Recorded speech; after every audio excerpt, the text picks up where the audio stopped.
বাড়ি কোনে আপনার? ভাই কই? ভান্ডার বাড়ি। এটা কি হাটে কি জন্য আইছেন? আপনার ছেলে মেয়ে নাই? স্বামী আছে?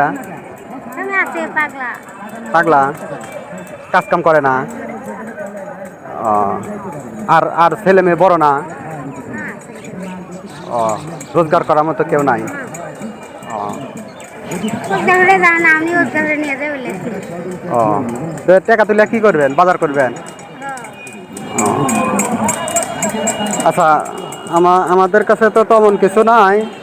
আমাদের এই যে আমাদের কাছে একটা গামছা আছে, গামছাটা আপনাকে দিলাম।